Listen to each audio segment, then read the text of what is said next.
I hate this. I hear you bullshit because he won't change any of his positions. This sucks so bad. Yeah, because Hasan's too scared to push back on literally anything.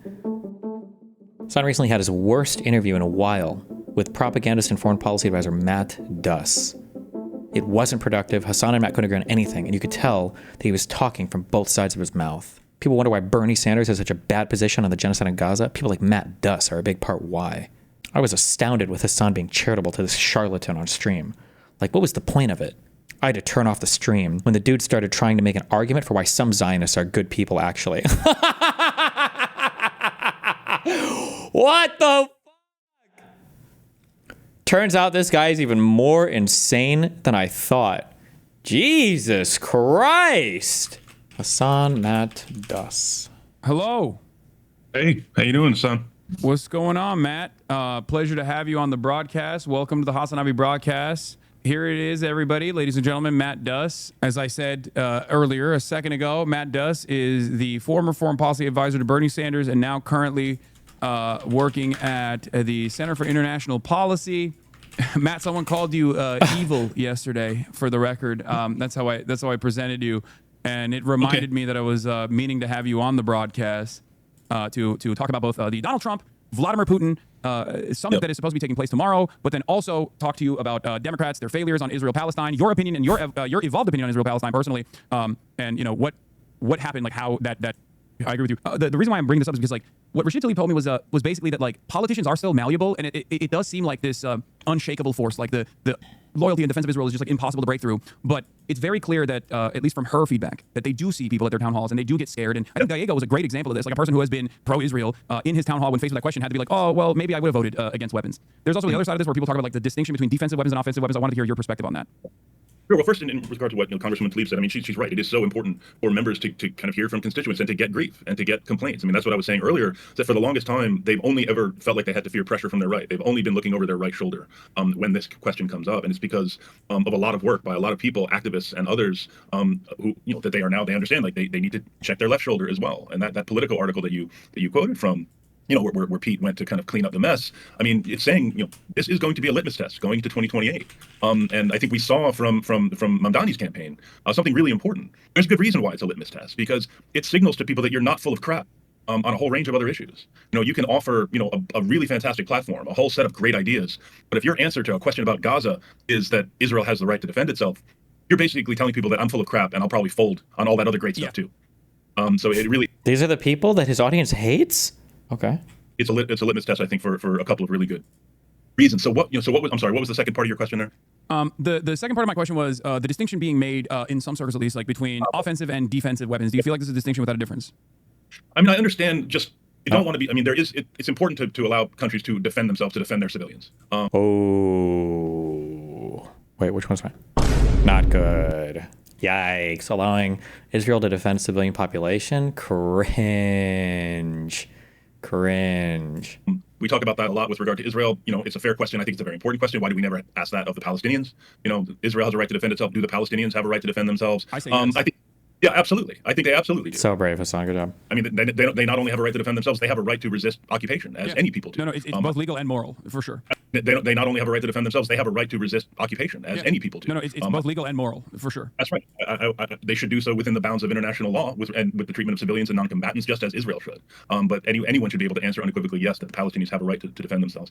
Now, going to this question of defensive versus offensive, I understand that Congresswoman, AOC got some grief for her vote and then for her explanation. And I understand people's concerns about that. I like that guy in chat just said, the difference is Israel does not have the right. AOC got some grief for her vote and then for her explanation. The difference is Israel does not have the right. All of them should die. Where's Jank? And I understand people's concerns about that. My kind of question here is like, was it worth spending that much bandwidth on this amendment that was not going to pass at all? I don't think so. She ended up voting against the entire bill anyway. That was the right vote. And I think where people should focus. Well, see, I agree with you. And I think the concern that I have isn't like, AOCIA or whatever the people say all the time in online circles. The concern I have is, and I think you'll agree with me on this, that there is a void in discourse right now with the way that the Democratic base feels. It's a 92-8 issue at this stage, right? And that void is being experienced in every facets of American politics. Like independents are overwhelmingly seeing Israel in a disfavorable way. Even Republicans by majority regardless of their loyalty to Donald Trump, have had issues with Israel in ways that we've never seen in American politics before. So when the overwhelming public sentiment is, as I like to jokingly say, Israel o'clock, and the Democrats are completely unable to ride that wave, even on a partisan, even with a cynical, cold, calculated partisan analysis, I fear that that void will be taken over by grifters and maybe even anti-Semitic people. And the Democrats are actually dropping the ball both politically and also on the policy front on this issue once again. I think AOC should be the person that is pushing for amendments like that. Do you disagree? I don't know. That's really good. No, I think that's actually a good idea. I think that AOC should nuke her entire political career on your one pet issue that the people pushing the hardest on don't even give a fuck about voting democratically for. Like, good one, Hasan, retard. Maybe if you guys actually voted, maybe they'd give a fuck about what any of you have to say. No, that amendment is the one to fight on. I think there are a lot of great things that she's pushed, and she will, moving into the NDAA, this big defense authorization bill. I'm really interested to see what she's going to be offering there. I don't know if that one bill that Marjorie Taylor Greene offered was the kind of hill to fight on. I understand. What? F off. Bruh. Then why vote against it? Concerned about it. I think there are smarter places to fight. Greene offered was the kind of hill to fight on. I understand what people have concern about it. I think there are. It's not a perfect amendment. Are smarter places to fight. But I would also say, people should understand, and I think most people do, that she's been one of the great champs on this. And I think it's fair to have disagreement. Ooh. I like how Hasan is such a pussy bitch. He won't push back on anything this guy says because what? The guy's more informed than him? Well, that's anybody that knows anything about this issue. Is Hasan just here to ask softball questions because he's too stupid or too scared to push back against him? And to question some of the choices she makes, but I also think it's important to keep. That's why Dems keep losing, someone said. No, AOC should put that amendment, not MTG. Oh, no. Oh, not that amendment, Matt? Then which one? That party is dead. Here's the evidence. In mind. I mean, she has done enormous work. Oh, for sure. She called it a genocide way before many people did. Right. And that should be recognized, and I definitely do recognize that, which is why I always think, like, it's inconsistent. Palestine is the hill to die on, I guess. Even in the simplest terms. If you're, like, saying that this country is committing a genocide, but then you're also saying, like, but we have to keep giving it weapons to allow itself to continue behaving this belligerent way. Because that's my main point on this, is that, like, everyone, including Israeli society and Israeli officials, knows that without America's unlimited support in Israel's offensive capabilities and its defensive capabilities since October 7, 70% of all munitions that Israel has used has come from the United States of America, both on the defensive side and on the offensive side. We've moved our Navy around Israel's enemies and around Israel's allies as well in an effort to defend Israel whenever there's retaliation from countries or militancy groups that have the capacity to resist against Israel or to fight back. And in that process, like, I think we're giving Israel... Is it true that Israel needs the U.S. or not? No, they don't.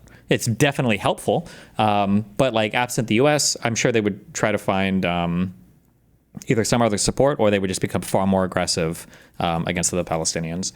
Bandwidth to continue behaving in this belligerent way. And defensive weapons, I think, play a formative role in this. Yeah, I get that. I mean, and also, I get that, money is fungible, and money they are getting for, quote unquote defensive weapons is money that they don't have to, that they can then spend on offensive weapons. So, I get those arguments. Yeah. I guess what I would say is that it's fine to disagree with the vote and disagree with her explanation, but I also think in terms of, where we're focusing our energy and where activists are focusing their energy, it's rather than going after her, it's like, I want more people to be voting against the offensive weapons, Yeah. No, and the other thing that I also am finding myself consistently trying to get politicians on the Democratic side to like advocate for is that if they lead on this issue and even are unafraid to take bold and, dare I say, radical, I guess, stances on issues like this, they will immediately move the over. Wait, does somebody give Hasan questions to ask? Am I crazy? To like advocate for is that if they lead, or does he just look in that direction when he talks? Maybe maybe the guy's camera is here, and so he looks at the camera sometimes. I do that sometimes, and then I'll look back at my camera. Maybe on this, or no, because he's not even looking at his camera now. He's looking issue, and even are unafraid to take bold and, dare I say, radical, I guess, stances on issues like this. They will immediately move the Overton window in a more positive direction. Like he looks back to... What I mean by this is, if... why does he do that? Congressional leaders that are the most progressive right now were running around talking about no more weapons to Israel at all, and maybe even a sanctions package to Israel, if that was the advocacy that you heard from the Bernie Sanders and the AOCs of the world and like, bold and progressive policymakers, then I think more moderate parts of the Democratic Party would inevitably try to find a centrist position and retriangulate their perspective instead of just like continuing to say like, oh, well, we don't know if we can stop giving weapons to Israel. That's just the way I good one. see it. I think that that's But I part would of the reason also- why the Republicans have dominated discourse on every issue, both domestic and foreign policy, in perpetuity, because they're unafraid to be radical. But I mean, don't get me. I'm with you on that. I mean, we need kind of bolder, more courageous leadership on a whole range of issues. So I agree there. But I'll say just on this one issue, I mean, even that Politico article, the fact that Pete was even asked about banning arms sales is because of Bernie's resolutions. These joint resolutions of disapproval that Bernie introduced and it was voted on a few weeks ago. It got the most votes from any from Democrats ever. I think it was 27 for one, 24 for another. Both of them more than half of the Democratic caucus in the Senate. Still too few, in my view. I mean, this should have, when you look at the reality of the genocide and what's being done with our weapons, I mean, we should have stopped these arms sales a long, long time ago. But still, recognizing the weird way that this issue works, I think it is important to chalk that up as an important achievement. But also, one of the achievements was getting, potential candidates for 2028 to have to answer, what would you have done? Senator Alyssa Slotkin, who managed not to be there for the vote, she had to answer the question, would you have voted for it? Gallego, also not there, had to answer the question. This is going to keep coming up. It's going to be a question that's going to be asked to every candidate who wants to run in the 2028 primary, and that's important. Yeah. This is not only a litmus test for upcoming elections, but I think this was a litmus test in many ways for the previous election as well. And I wanted to hear your perspective on this, because a lot of people, I think, falsely, claimed that the left was a single issue on this, right? And that the left was responsible for the defeat of Kamala Harris, which, of course, if you actually look at the numbers, like Jill Stein and all the other, third-party spoilers that are supposed to be on the left flank, did not actually make up for the margin of defeat anyway. So it's objectively false to make this claim. But I think that a lot of people, including those who I talked to, including the Paw Johns that I talked to before the election and the lead up, when I was ringing the alarm bells about this issue, actively avoided it. And I think it was actually deliberately cut out of their autopsy on why the campaign failed as well, like this issue in particular, because people's attitudes about what's going on in Gaza and about what Israel is doing did not dramatically swing overnight. There were numerous polls that... I like this. He likes to collect from like both worlds of like, well, no, obviously the left didn't cost him the election. Just look at who voted for Jill Stein, right? There weren't enough third-party spoilers, so that can't be the case. But also they didn't talk about it, and they should have talked about it, because it actually is the reason why they lost. And I was ringing the alarm bells on this and nobody paid attention. And it is actually the reason why. It's like, also, you don't have to measure the impact just in how many people voted for the third party. It could be how many people just didn't vote at all. It could be how many people could have been persuaded to vote with different messaging, right? Not just like in the absence of this, but in the absence of this, what else could we have talked about instead? Showed that denying weapons to Israel and forcibly implementing a ceasefire would have been a very important issue that Kamala Harris could deviate away from the Biden regime on, and yet she failed to do so. So what is your assessment on this? Yeah, and I'll just say there's been polling. I remember there's one poll that came out in 2019 by the Center for American Progress, where I used to work years and years ago. But I say that because the Center for American Progress is a very closely party-aligned think tank, and they put out a poll that showed a majority of Democrats. Center for American Progress is a very supported think tank, and they put out a poll that showed a majority of Democrats in 2019 supported blocking aid, conditioning aid. So this has been a majority position among Democratic voters for. I get so tired when people talk about polls. Blocking aid or conditioning aid, those are two completely different things. Why would you even group them together? Those are two totally wildly different things. Like almost all aid, that's almost like a truism. Almost all aid should be conditioned to some extent, right? Like what a worthless grouping of those two things, but whatever. For more than 2 election cycles now, it's now a supermajority that supports this, and for very understandable reasons. Now I don't know that I know that the Pod Save guys have actually covered Gaza and Palestine quite a bit. I do want to recognize that. And going back to 2019, it was actually they hosted a series of talks at the J Street conference where Bernie came out and declared conditioning aid. Warren came out. Buttigieg came out and declared support for it for like 2 weeks until he got some pushback, and so that's when he kind of moved off it. So going to Harris, what I'll say is this: like I said about why it's a litmus test. I think it's impossible to say the actual down to the decimal point what impact Gaza made on her loss. I think there is no question that it played a role, not just among voters for whom that is a priority issue, and to people who criticize the left for being one issue on Gaza. I'm like, being one issue on a genocide, I think that's a fairly decent thing to be one issue about. The fact that your government is supporting a genocide in front of our eyes. But it was also said it best. He said, a party that is unwilling to stop a genocide, what makes you think they are willing to defend democracy? Right. Who said that? What? A party that is unwilling a genocide in front of our eyes. But it was also said it best. He said, a party that is unwilling a genocide in front of our eyes. Who? But it was Ta-Nehisi also Coates said it best. He said, a party that is unwilling to stop a genocide, what makes you think they are willing to defend democracy? right. That's exactly right. And that's also kind of what I was getting at, is that even for people for whom Gaza and the issue of Palestinian rights is not a real priority, the fact that she couldn't give the bare minimum, that she couldn't depart from these pre-baked nonsense talking points about how too many Palestinians have died and we're all so sad to watch this happening day after day after day, as if we weren't, completely complicit in this happening, just signaled that she wasn't for real. People are looking to be, they want to believe people, and she was not believable on this. And I think that, that signaled that she's probably not for real on a whole bunch of other things too. Yeah.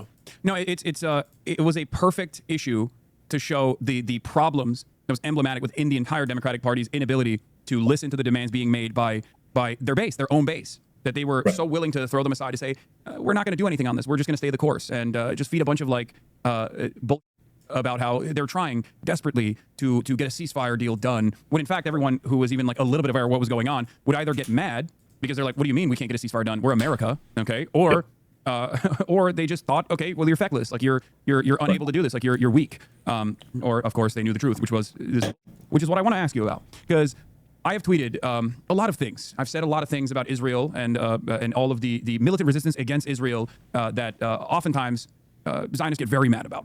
People that are doing Hasbara, people that are pro-Israel get very mad about.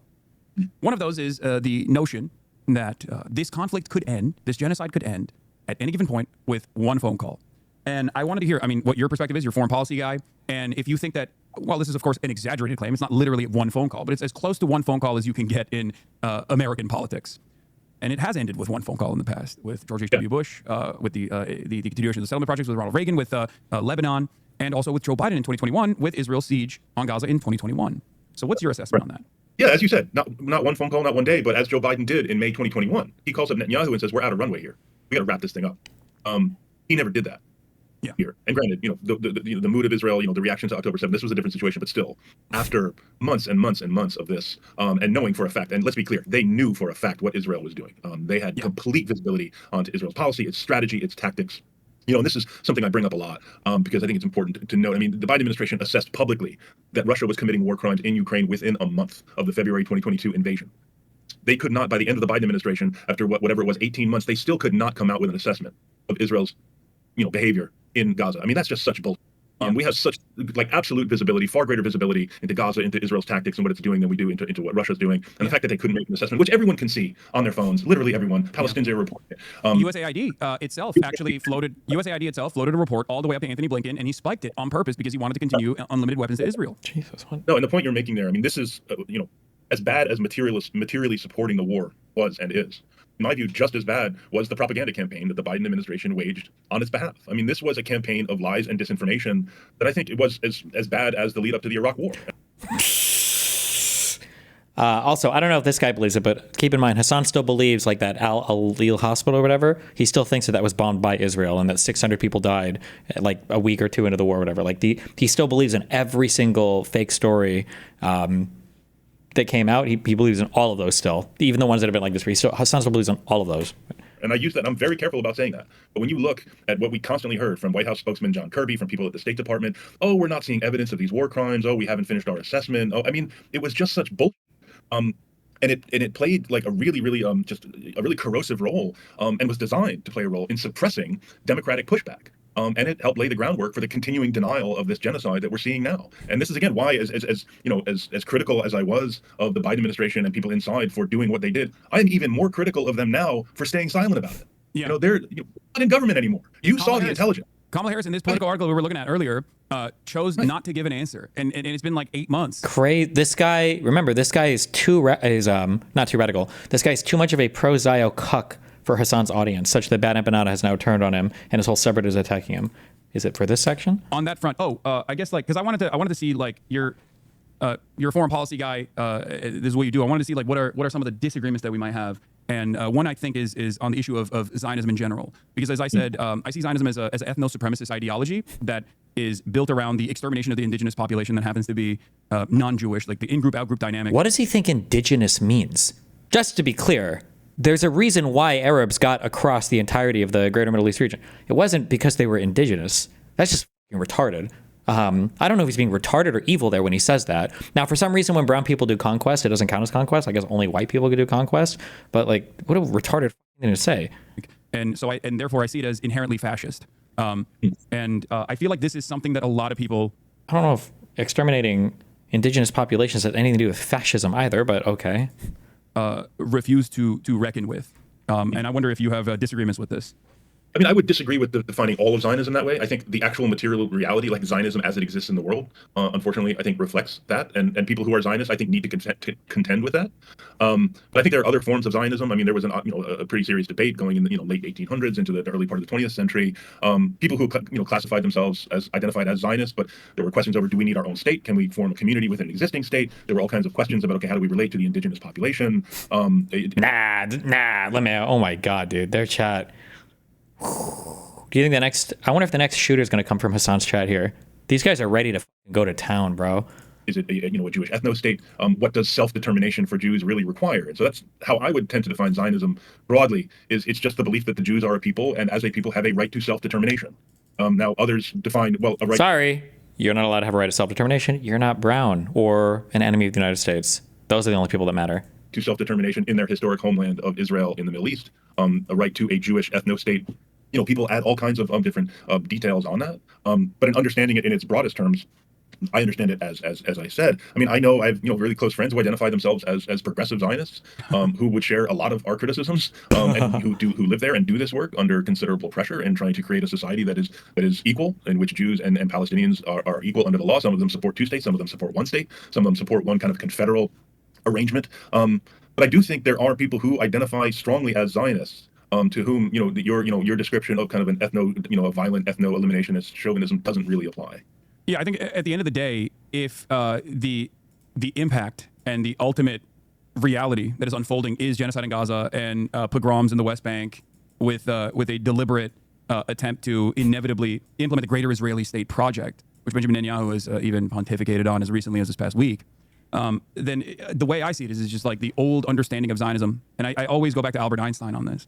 Oh my God. He was, I guess, such a Zionist initially that he was slated to be the president of Israel, the first president of Israel. And his attitude on this was that Is that true? I've never heard that before. Like, seriously? Or like... the brigades, the initial, the early... American Friends of the Fighters for the Freedom of Israel. Dear sir, when a real and final catastrophe should be flawless in Palestine, the first responsible for it would be the British, and the second responsible for it, the terrorist organizations built up from our own ranks. I'm not willing to see anybody associated with those misled and criminal people. Sincerely yours, Albert Einstein. The final downfall of Israel was predicted by Einstein. What year was this published? Because that's pretty important. I'm gonna guess that this was published in anywhere from what, 39 to 45, or not published but written. Does anybody have any idea when this? Hold on. Because he's saying in Palestine, how could he have predicted the downfall of Israel when it wasn't? I don't even think it was a country yet. No. Oh, he did it right before the war, April 10th, 1948. So, okay. What do they think this letter is proving? So the criticism here is, for one, the Brits basically completely abandoned the region because they clustered everything there, and then they refused to take any responsibility or strong stances on it. So the British kind of up, and then the terrorist organizations. When you're talking about the paramilitary groups, your goons and your Lehis or whatever, these were super small paramilitary groups compared to the larger fighting force that existed at the time. But obviously, nobody liked those two smaller forces. There's a reason why they all got subsumed, and a lot of the people got in big trouble. The Haganah was the largest fighting force, and then it all became the IDF. But I don't know what he thinks this is saying here.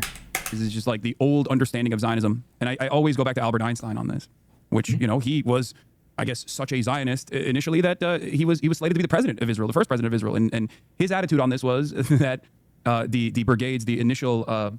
the early Zionist brigades that turned into the Israeli Defense Force after the development of the nation state. When he saw the atrocities that were unfolding, when he caught wind of this, he wrote letters decrying that Irgun, Lehi, and even the Haganah, these militia movements were behaving exactly like the Nazis were. The Haganah, I seriously doubt it, and I would be shocked if did he use the phrase exactly like the Nazis? Okay, I doubt that's true. I would have to read more on Einstein, but that's not what that letter looked like. That he would condemn literally every single part of the is. You're saying that that Albert Einstein after the Holocaust was opposed completely to the formation of any Israeli state whatsoever. I don't know. I don't know. Someone who has that attitude that early on in the initial formation of the Israeli nation state, which came with the Nakba, an ethnic displacement campaign that was crafted with the deliberate interest of ethnically displacing 750,000 Palestinians from their villages, implies that, especially when you factor in Theodore Herzl or even Jabotinsky's assessments or David Ben-Gurion's statements about the indigenous population and what must be done with them, it comes across as though it's been marketing. It's been. The initial thing was to just live alongside them, and then once it was realized that you couldn't do this, then people's opinions started to change after the massacres and then after the fighting back and forth, and then marketed as something different. And I think that social conditioning has played a major role in this, especially in the West, for American Jews as well as, of course, the evangelical Zionists, the evangelical Christian Zionists. But ultimately, if it walks like a duck, it quacks like a duck, then it's probably not a chicken. You know, we might be looking at a duck. No, I mean, everything you said there is fair. I would also add, someone who might identify as a communist can defy communism in very basic terms, but if they're being honest about their ideology, they do need to contend with the reality of. Oh, now I see why they don't like this guy. Governments that identified as communist, like the Soviets, like the Chinese Communist Party, and some of the things that were carried out in communism's name. That doesn't mean that this dude is a Nazi. Wait, did I see that? Is that what that comment said? Oh, that duck is a Nazi. Never mind, my bad. Name. That doesn't mean that defines communism. Don't even. Oh, brother LeMayo. For all time. But if they're going to be honest about what their ideology means, they do have to grapple with actually existing communism. You can find other examples too. I agree with you. I think that it's very important to learn from the past. Find other examples. Hasan say I agree with you. I think that it's very important to learn from the past mistakes of. When was the last confrontational debate, interview, whatever Hasan had? Notice how Hasan always yes and even when the guy is disagreeing with that Hasan would say, or even when Hasan would have a substantive disagreement, he always just says yes and yes and yes. And people do this to me sometimes in debates, and it drives me crazy. Where someone's like, "Yeah, I agree with you," and it's like, "Wait. If you agree with anything I just said, first of all, no, you don't. And secondly, if you do, then how can you still have this conclusion?" I hate it when people do this yes and. Podcast bros are notorious for this shit. Attempts towards developing communism, like the transitional socialist states, whether it be like USSR or existing transitional socialist states like the current formation in China. There are always going to be issues. There's always going to be mistakes, and some of them are going to be incredibly costly. Widespread famine is obviously a great example of this in terms of some of the major issues that existed. And I think people need to contend with that, certainly. But I just think ideologically, when we go back to first principles, the fundamentals of an ideology, not only just the opinions of its initial movement leaders, but also in its implementation. I guess what I'm trying to say is it's not an accident that we have arrived at the current genocide that's going on, which many people are now recognizing as a genocide. It was an inevitability. And I would go so far as to say that we're experiencing something of the sort in America as well. This is something that I saw in Israel in I think it was the 2018 Supreme Court protests that were taking place, where you had liberal Zionists and progressive Zionists that were out in the streets and protesting against the Israeli state, and the Israeli state was using some of the mechanisms of enforcement that they routinely apply to the Palestinians on their own, their own Jewish citizens. And one thing that I saw in those protests was everyone was waving the Israeli flag, and one thing that they never wanted to contend with was the existing apartheid mechanisms, the violence of that enforcement, the notion that the IDF is actually a secular force for good. They could not contend with how this country was becoming even more right wing, and we have something similar here in America as well. Remember when these pro-Pallies talk, when they talk about why Israel is becoming more right wing, it's just because Jews are evil. That's the only thing you can possibly believe, because they never actually talk about any of the violence from the other side. It's literally just about how just how Jews are evil. I don't know why they never talk about. Well, I do know. I know. We leave a lot of these contradictions unaddressed, whether it be white supremacy, whether it be America's settler colonial history, and this nation's founding. And I think if left unaddressed, it is inevitable. America's settler colonial history and this nation's founding. Excuse me. This was Britain's settler colonialism. If you want to blame settler colonialism, then fucking blame Britain. That was not the United States. Okay. It wasn't the Eisenhower, what was it, the Balfour Declaration? It wasn't the Eisenhower Declaration, or it wasn't the whoever, what? This is Britain. Fuck you. How do we, and also, I would obviously object to calling it settler colonialism here, but somehow it's not when it was all the Arabs, I guess. But that we will have a leader like Donald Trump. And if left unaddressed, it is inevitable that Israel will have Benjamin Netanyahu as the leadership again, and his coalition will become increasingly more reactionary and increasingly more violent. That's just the way I see it. And I think that's an extension of the ideology of Zionism, and it can masquerade as like trying to find a homeland for people that have withstood tremendous amounts of oppression, historic pogroms, the Holocaust, unimaginable pain for thousands of years. But in the way that it has unfolded, it is has been an incredibly violent endeavor to the indigenous population that didn't do anything to these people that came in as a part of initially a British settler colonial operation. Yeah, I hear that. I mean, I guess That's okay. we'll just, I look at the history of the state of Israel, even before the founding of the state, some decisions that were made by the various waves of Zionist immigration, and decisions that were made by foreign powers like the United States and others. And I think I can identify possibly some. What were the decisions made by the United States pre-48? Can we are they going to talk about this? I'm very curious. Some pivot points where things might have developed in another way. So I don't know if I'm going to agree totally that this was all pre-baked and predetermined from the beginning. But clearly there has been a tendency, a kind of variation of Zionism that has taken control and been in control for some decades now, that is clearly violent, that is clearly exclusivist, and is clearly eliminationist, as we're seeing in front of us. And again, I do think the U.S.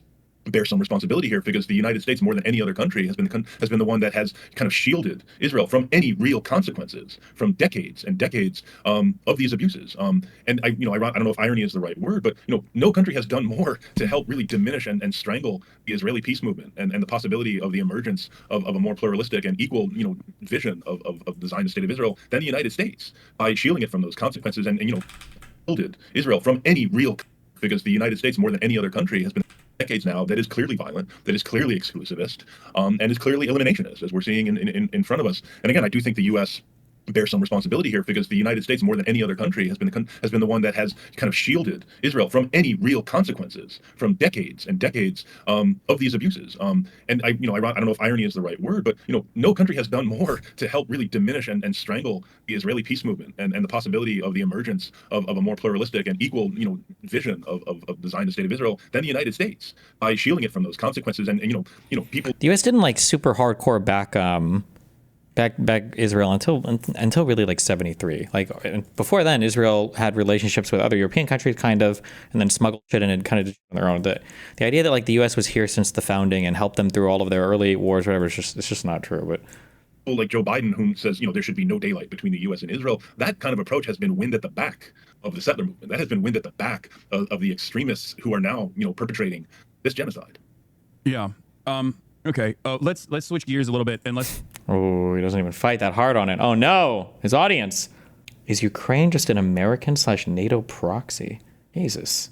Speaking of Obama, so I'm once again going to go back to Mersheimer on this issue as well. He's Mr. Realpolitik. He's a big China hawk. Obviously, I have many disagreements with him on that front. But in terms of his analysis on the relationship between the United States of America and Russia, especially as it pertains to Ukraine, I think when he identifies Ukraine as a proxy, a Western proxy, but specifically a proxy for American interests, I happen to agree with him on this. Like the interventions that have happened in Ukraine in terms of like civil society organizations and things like that is a mechanism of the American State Department. And this level of involvement starts with this like holistic, let's make Ukraine more progressive, or let's make this insert whatever country you want to more progressive. But then it's like it turns into a way to utilize and maybe even kind of rip apart the sovereignty or whatever sovereignty that these countries might have, not just Ukraine, but every other country, at the behest of America's foreign policy interests, which would be to undermine Russia's attempts of violating Ukrainian sovereignty and bringing Ukraine into its sphere of influence. Would you disagree with that assessment? I would disagree that with treating Ukraine as just a proxy for the United States or for NATO. I think the Ukrainians themselves have wanted to get independence from Russia. I mean, this is a longstanding, again, just speaking as a Ukrainian myself, this is something I was raised with as well. I mean, when Russians refer to Ukrainians as brothers, every Ukrainian knows what that actually means. It's not a compliment. But there has been many efforts going back even before the Soviet Union to achieve Ukrainian independence, with the understanding that there are going to be strong relations between Russia and Ukraine. A lot of Ukrainians are Russian speakers first. I mean, there's obviously family relationships. There's culturally a lot that's shared, but the stuff that USAID is doing, like supporting democracy efforts, supporting civil society efforts. I mean, yes, there's an element of that where the United States obviously is looking to achieve its interests. He wants to bring countries closer to it and farther away from its adversaries. I would not just interpret that as all of this was kind of like this coherent effort just to kind of weaken Russia. I think the Ukrainians themselves have had and still have a strong desire to set up an independent, sovereign democracy. And again, that's why I've been supportive of efforts to help them defend themselves. I mean, I want this war to end. The Ukrainians want this war to end more than anyone. But I think referring to Ukraine as a proxy for the United States, really denies the Ukrainians agency in a way that I just don't think is right. I don't disagree with you on this, by the way. Oh, yes, yeah. His chat is actually insane. Yeah, his chat is crazy. I feel like if the next shooter comes from his chat, I think that not to pull a big Dan here, but I feel like Dan Clancy and Twitch, like some of these people should be charged with crimes. It is insane that it's just like a terrorist recruiting platform on Twitch now for this guy's chat. It's actually wild. The way, of course, I think your assessment is completely correct. I see it as converging interests. Ukrainians have always, in their national history, and you know this a lot better than I do, given your personal background, have always have always made their national project to be outside of the sphere of Russian influence, outside of the to have complete sovereignty. So that part I understand, and maybe along the way historically there have been some not so great attempts to do so. Yep. Yeah. He's doing the Ukrainians were Nazis, by the way. In case you didn't know, Ukrainians were Nazis. Okay, just so you know, just letting you know that. Okay. By some Ukrainians, while for the Bandera show, yeah. Overwhelming majority of Ukrainians were busy, liberating the concentration camps. So, and it happens. I mean, the IRA also, an institution that I'm wholeheartedly in favor of, may or may not have, in the same time frame, thought that they could have allegiances with someone who is an enemy to the British Empire. I won't say who, but both the Ukrainian groups and the IRA had found themselves in the throes of a dark allegiance, let's say. I don't know historically where this comes from or how, but the bomber terrorist people from Ireland, they're like supportive of every crazy thing around the world, and so people like to latch on to that. I don't know why or when this started, but yeah, the IRA is like they're part of like the pro-Pally people and the kind of a little bit Ukraine people, but yeah, I don't know why or how that happened or where that started from. So I understand, of course, the IRA did not participate in some of the initiatives that the Ukrainian collaborators did initially. So obviously it's not to the same degree, this allegiance. But the point I'm trying to make is that this is converging interest. Like it's the same as a lot of the former Soviet bloc Eastern European countries that wanted protection and wanted to be rid of any sort of like outside influence they were getting from Moscow. Having said that, I think ultimately it almost comes down to the same things that I've said before, which is America was on the right side of this conflict. Ukraine was invaded by a much larger irredentist regional power, Russia, unjustifiably. But America was on the right side, but it was for the wrong reasons, if that makes sense. Like, I don't think that America's ambitions, I don't think any country's ambitions are moral or immoral. I think they... no country's ambitions are moral or immoral? Then why the fuck do we care about Israel-Palestine then? Who cares? They choose to push and pull in a direction that favors their overarching foreign policy goals. And I guess... So then why did we just go through the whole thing saying that Israel was evil and shit? Why not just say it's all amoral? None of it is good or bad. The question I'm going to ask here is, because of being on the right side, but still ultimately for the wrong reasons, and you might disagree with me on that, and we can talk about that too.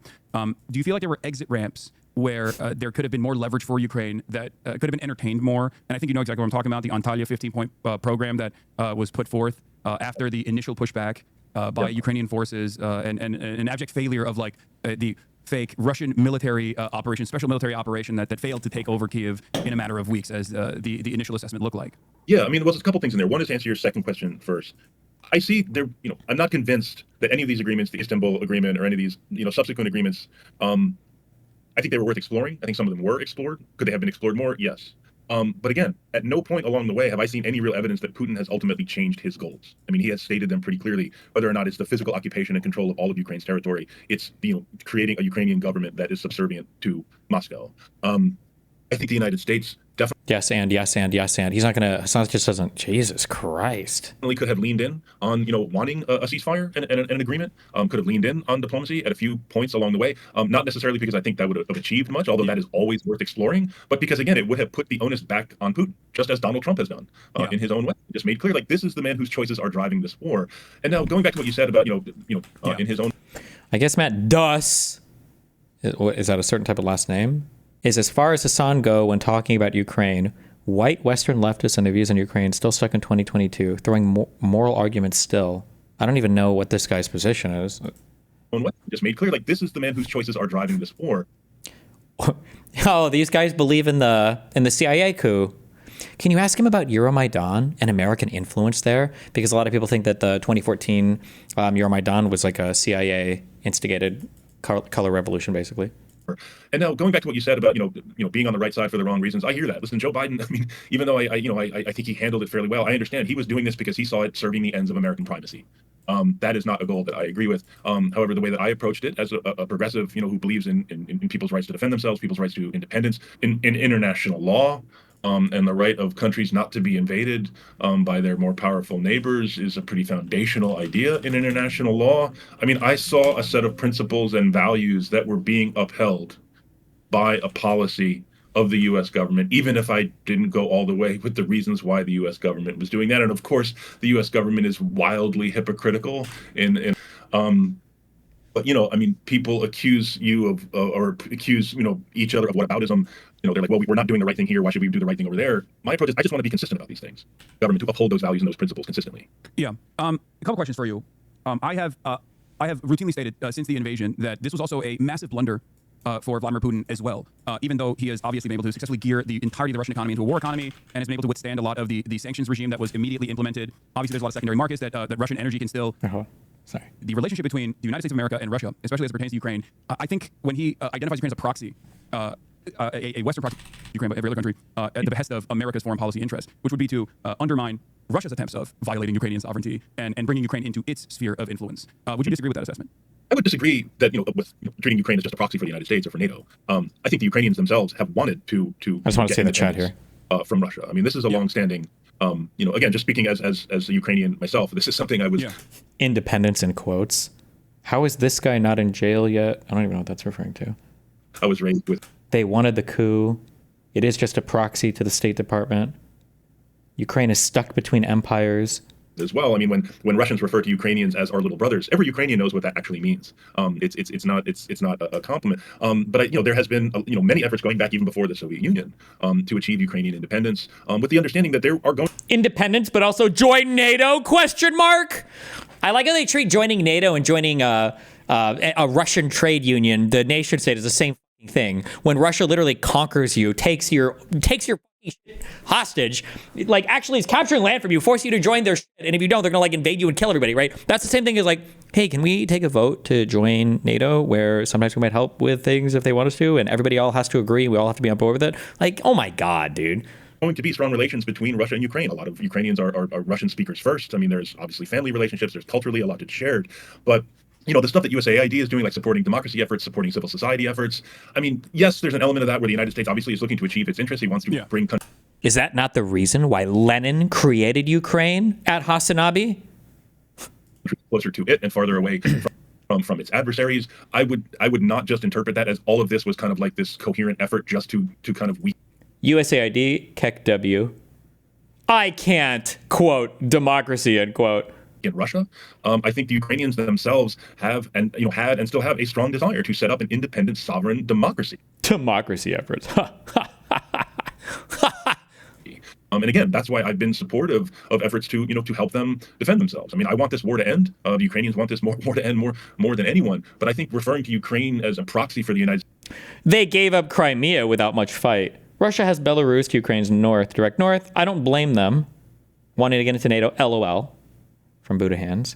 Zelensky canceled elections. What democracy? Get this asshole away from Bernie Sanders at Hasanabi. Euromaidan was democratic. The States, really deny. QQ, is it true that not all anti-Zionists aren't Nazis, but all Nazis are anti-Zionists? If so, Hasan must have at least 2 Nazis in his chat, right? Probably. The Ukrainians agency in a way that I just don't think is right. We don't have a democracy. True. I don't disagree with you on this, by the way. Of course, I think your assessment is completely correct. I see it as converging interests. Ukrainians have always, in their...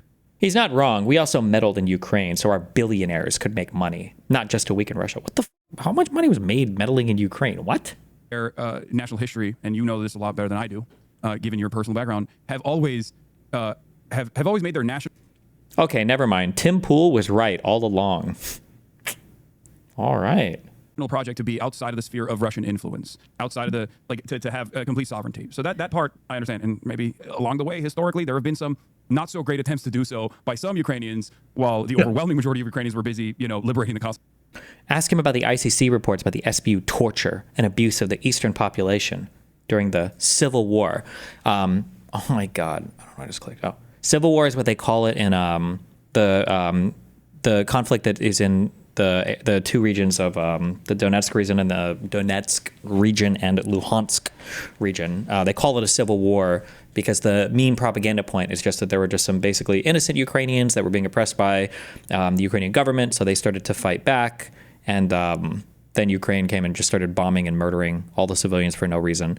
In reality, that conflict has been funded by and instigated by, and sometimes directly supported by, for a long time now. Like Russian troops are just there, like fighting, but they just like to pretend it was just a little bitty organic civil war.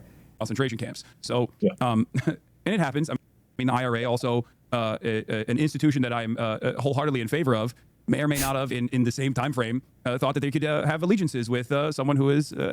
Okay, I see better why Bernie's foreign policy is so ass. You guys see what I'm talking about? I hope this is a good like demonstration when I was saying that like if you put like 100 people who read theory in a room and you put like Hasan at one point and then Bernie Sanders at another point, they're all saying Hasan is closer to a socialist than Bernie Sanders AOC. These people hate Bernie Sanders AOC. These people are not even, and these are like their mask on moments. These are when they're streaming on Twitch and they're trying to be like friendly and within the rules.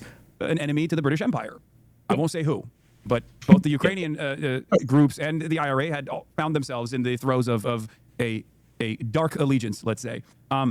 So I understand, of course, the IRA did not participate in some of the initiatives that the Ukrainian collaborators did initially. So obviously it's not to the same degree, this allegiance. But the point I'm trying to make is that this is converging interest. Like it's the same as a lot of the former Soviet bloc Eastern European countries that wanted protection and wanted to be rid of any sort of like outside influence they were getting from Moscow.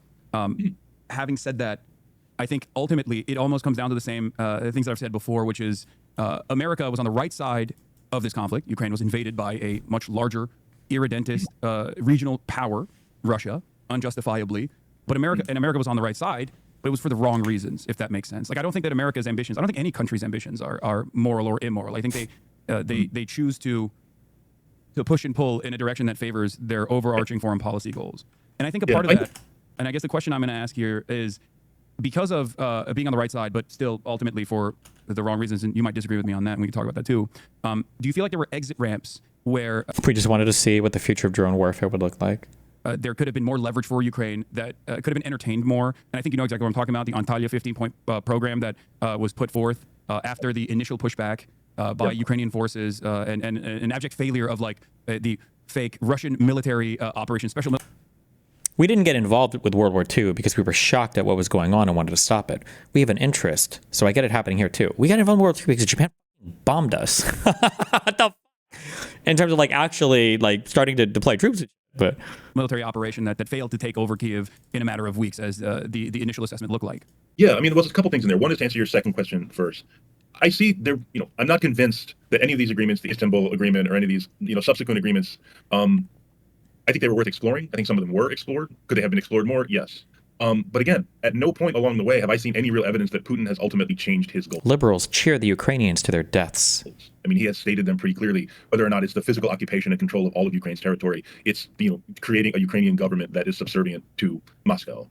I think the United States definitely could have leaned in on, wanting a ceasefire and an agreement, could have leaned in on diplomacy at a few points along the way. Not necessarily because I think that would have achieved much, although that is always worth exploring, but because, again, it would. Does Matt think the USA are a force for good? Here's this conspiracy as well. Boris Johnson went to Ukraine to tell them not to accept the peace agreement in May 2022. They were denied, not explored. That's just a Russian talking point. There's no evidence that this is true whatsoever. An agreement, could have leaned in on diplomacy at a few points along the way, not necessarily because I think that would have achieved much, although that is always worth exploring, but because, again, it would have put the onus back on Putin, just as Donald Trump has done in his own way. Just made clear, like, this is the man whose choices are driving this war. And now, going back to what you said about, being on the right side for the wrong reasons, I hear that. Listen, Joe Biden, I mean, even though I think he handled it fairly well, I understand he was doing this because he saw it serving the ends of American primacy. That is not a goal that I agree with. However, the way that I approached it as a progressive, who believes in people's rights to defend themselves, people's rights to independence. Also, to call Putin irredentist is silly and negates a real tactical fear of NATO/EU planting missiles a couple hundred kilometers away from Moscow. Can somebody tell me what the talking point is? I feel like I brought this up in one debate. Can somebody tell me what the talking point is, that Ukraine joining is so scary, but the Baltics already being in NATO, is not scary? What is there a talking point for that, or what? I don't understand that. Or do these countries just not count as real countries? Do we just not care about them? They don't know where the Baltics are? Okay. Independence in international law, and the right of countries not to be invaded by their more powerful neighbors is a pretty foundational idea in international law. I mean, I saw a set of principles and values that were being upheld Oh, who is you? by a policy of the U.S. government, even if I didn't go all the way with the reasons why the U.S. government was doing that. And of course, He's kind of all over the place here. Actually, his position sounds kind of similar to the his Palestinian position a little bit, right? Like, it seems like he's at least kind of consistent here, right? But the U.S. government is wildly hypocritical in all of these things. We look no further than Gaza to show where all those same principles and rules and laws were and are being massively violated. he says this, but denies the Nakba. Wait, this guy denied the Nakba? What? But, I mean, people accuse you of, or accuse, each other of whataboutism. They're like, well, we're not doing the right thing here. Why should we do the right thing over there? My approach is, I'm confused, but I will admit I was checked out during the beginning of this war. So, he is a commie who loves the USA? Sorry, but he is so annoying. Typical liberal delusion, wrapped with empty, polite tone and talk. Jesus. These guys hate this guy. I just want to be consistent about these things. The Palestinians should have self-determination and freedom, and the right not to be destroyed, just as the Oh, not the comparison. Ukrainians should. And I want my government to uphold those values and those principles consistently. Yeah. A couple questions for you. I have routinely stated. Oh, some people are saying, yep, yes. All Western leftists have dog foreign policy. None of them advocate for removal of all military bases abroad. Progressives are just liberals who know more words. Since the invasion, that comparing Palestine to Ukraine, omega lol. This was also a massive blunder for Vladimir Putin as well. Even though he has obviously been able to successfully gear the entirety of the Russian economy into a war economy and has been able to withstand a lot of the sanctions regime that was not going to lie, kind of lost me there. Immediately implemented. Obviously, there's a lot of secondary markets that Russian energy can still reach Europe through, like India being one of Russia's economy has been severely hampered. Don't believe all the memes. Those one of the prime examples. And for me, even if I were to take the security concerns that Vladimir Putin might have had about bringing Ukraine, which is right Dude just sounds like my upstairs lib neighbor. Not gonna lie. Next to very close to Moscow. In proximity, as opposed to many of these other countries, like NATO encroachment. If that was a valid concern, a valid security concern. U.S. economy is addicted to arms sales and oil. Until we fix that, U.S. foreign policy will never be good. Excuse me. The U.S. economy is addicted to tech. What the are you talking about? We get most of our oil from Canada, and we can get it from South America and from the United States. OPEC, sink them into the fucking ocean. Who do you think is going to be hurt more? Who is getting with the whole Russian oil embargo shit? It was Europe, not the United States, not nearly as much as Germany and everybody else was. What the fuck are you talking about? My God. I think the most successful way to avoid that would be to continue trade dominance and to continue engaging by way of energy trade like European allies and make yourself irreplaceable in a way that is not dissimilar to what China has been able to do. A less of an interest in direct intervention, but intervening in the affairs of other countries to create a security window for yourself by making sure that the bigger part. Dude, is it just me or is this guy partners involved are still completely they're beholden to the energy partnership or the trade that you have with Russia.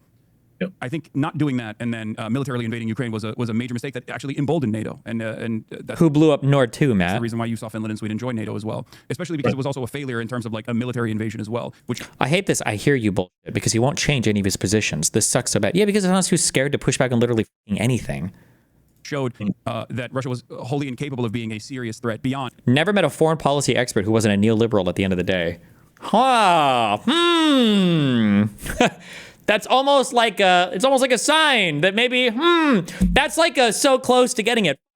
What was the oh God, I feel like it was a tweet the other day where it was all my leftist friends who were supposedly really smart are somehow mysteriously failing their college course or failing to get hired by corporations. On the obvious nuclear threat that I think the explosion of Nord Stream as well, obviously. So there are numerous other failures here, but as it stands now, it feels like from what I have seen on the battle lines, the Russian positions hardening on eastern Ukraine, and they're making more territorial gains as well right now as we speak in the lead up to this summit. It feels like Russia sees this as having the upper hand, and I think that everything that I've read as far as the problems that the Ukrainian defense has means that there is this impossible problem that Ukraine has in terms of manpower. And know if there's any reasonable way to make up for that shortage. Because it's not necessarily like having the most the best technology or the best like defensive or offensive weapons, or even like limiting Ukraine's like targeting capabilities of like hitting inside of Russian territory. Perhaps it could have been helpful early on, but it seems like at this stage it doesn't matter. Do you agree with that assessment, or do you feel like there's an alternative vision here that I'm not seeing?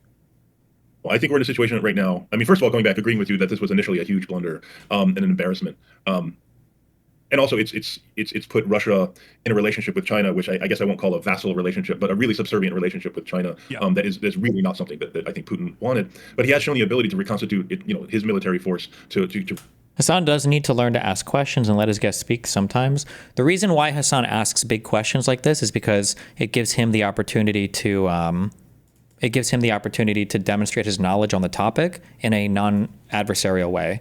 Because if he tries to go back and forth with this guy with actual disagreements, he might get blown the fuck out. But if he has like a really loaded big question, then it allows him to demonstrate some knowledge on the topic before his guest responds. And then no matter what his guest says, he can always go yes and, yes and, yes and.